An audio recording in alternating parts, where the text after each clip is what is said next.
Imagínense que la historia de un país es como escribir un libro gigante. Suena bien, ¿no? Pero ¿qué pasa cuando los autores, en este caso los historiadores, no se ponen de acuerdo en cómo ordenar los capítulos? Bueno, pues en Honduras este debate es fascinante y nos dice muchísimo sobre cómo una nación se ve a sí misma. Ok, esta es la ruta que vamos a seguir. Primero, vamos a entender por qué esto de dividir la historia en capítulos es más complicado de lo que parece. Después, vamos a explorar dos grandes formas de ver el pasado. Conoceremos las propuestas de varios historiadores y analizaremos una crítica clave, el famoso eurocentrismo. Y para cerrar, veremos cómo hoy se está buscando una historia que se sienta mucho más propia, más auténtica para Honduras. Empecemos entonces con la primera parte, una historia en capítulos. ¿Y por qué organizar el pasado no es tarea fácil? Aquí está el desafío principal. Contar la historia de un país no es simplemente hacer una lista de fechas, dónde empieza una época y dónde termina la siguiente. ¿Qué eventos fueron realmente los que cambiaron el juego? Estas son las preguntas con las que lidian los historiadores todos los días.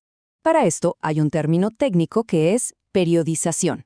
Básicamente es la herramienta que se usa para ponerle un poco de orden al flujo del tiempo. Pero, y aquí está el detalle, la forma en que se usa esta herramienta puede cambiar por completo la historia que se nos cuenta. En el fondo de todo este debate, en realidad hay dos grandes corrientes de pensamiento. Dos maneras muy distintas de entender qué es lo que de verdad mueve los hilos de la historia. Pensemos que existen como dos pares de lentes para mirar el pasado. El primero es el tradicional, el que seguro vimos en la escuela.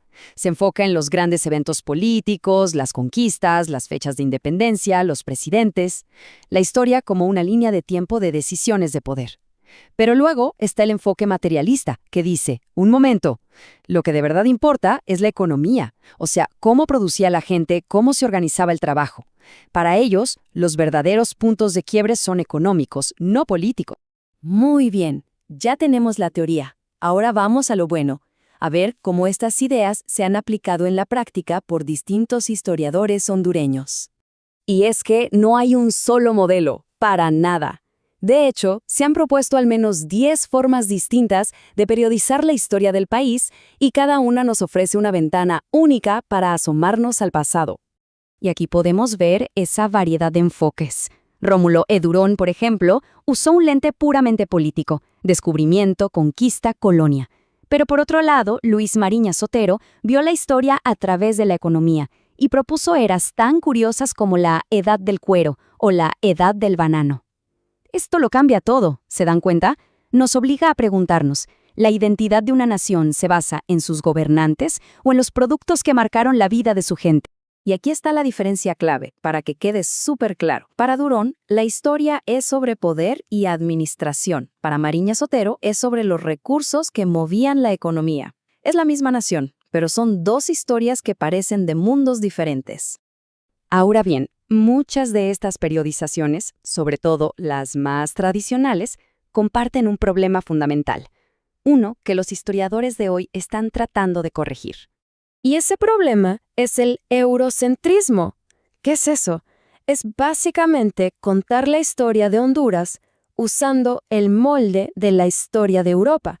O sea, los inicios y finales de las épocas se marcan por eventos que pasaron del otro lado del océano, como el descubrimiento de América, en lugar de enfocarse en los procesos que estaban ocurriendo dentro del país. Y ojo, que esto no es un tema solo para académicos, tiene consecuencias bien reales. Al darle más importancia a lo que pasó afuera, se distorsiona la historia propia. Esto no solo limita la comprensión, sino que puede debilitar la construcción de una identidad nacional fuerte, una que esté basada en su propia trayectoria. Pero como respuesta a esta crítica, ha surgido una nueva ola de historiadores con otras ideas. El objetivo ahora es muy claro: crear marcos que reflejen la experiencia hondureña de verdad. Quitar términos como precolombino, por ejemplo, y centrarse en los procesos sociales, económicos y culturales que de verdad le dieron forma a la nación. Para que se entienda mejor, veamos un ejemplo concreto, la propuesta de María de Los Ángeles Cheverry. Divide la historia en 3 grandes épocas: antigua, colonial e independiente. Pero lo más importante está en lo que pasa dentro de cada una. En la época antigua, el foco está en las sociedades complejas que ya existían. Y en la época independiente, la historia se centra en la búsqueda de un modelo nacional propio. El cambio clave es de perspectiva, es un giro de 180 grados. La historia de Honduras ya no empieza con la llegada de Colón, sino que se reconocen los miles de años de historia que hubo antes. Y la independencia se ve como lo que realmente fue, un proceso interno de construcción nacional, no solo un eco de lo que pasaba muy lejos. Al final, la forma en que un país decide contar su propia historia define su presente y también su futuro. Determina quiénes son los héroes, cuáles son los momentos decisivos y, en última instancia, qué significa ser hondureño. Y esta pregunta es la que queda en el aire. Porque si algo nos enseña este debate sobre la historia de Honduras, es que el pasado no es algo escrito en piedra. Es un relato vivo, que respira y que se sigue escribiendo y reescribiendo cada día.